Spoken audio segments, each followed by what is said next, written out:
Additionner et soustraire des racines carrées. Commençons par un petit exemple et effectuons l'opération suivante. En premier lieu, il faut simplifier tous les termes qui composent l'opération.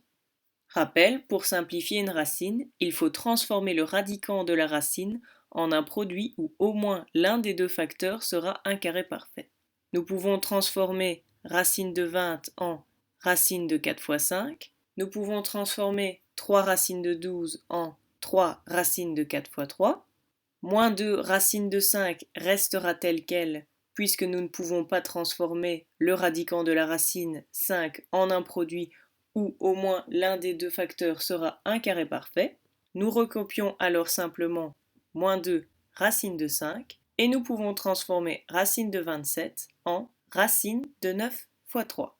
Simplifions maintenant notre opération. 4 racine de 5 devient 2 racines de 5 étant donné que nous avons sorti le 4 de la racine. 3 racine de 4 fois 3 devient 3 fois 2 racine de 3 étant donné que nous avons sorti le 4 de la racine.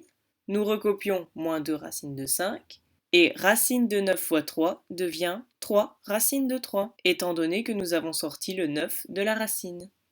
J'obtiens alors une opération avec des racines simplifiées au maximum. Maintenant, nous pouvons effectuer cette opération. Petit rappel, on ne peut additionner ou soustraire des racines carrées uniquement si ces racines carrées ont même radicand. Je vais alors additionner 2 racines de 5 et moins 2 racines de 5. Pour cela, il faut additionner les coefficients des deux racines, donc 2 moins 2, ce qui donnera 0. Et je termine en recopiant la racine carrée de 5. Je vais également additionner 6 racines de 3 et 3 racines de 3, étant donné que les deux racines possèdent le même radicand. J'additionne également les coefficients de mes racines, ce qui me donnera 6 plus 3, 9, et je recopie la racine carrée de 3. Il me reste alors 0 racine de 5 plus 9 racine de 3. 0 racine de 5 correspondant à 0, je peux le supprimer. Il me reste alors 9 racines de 3, qui est la solution de notre calcul.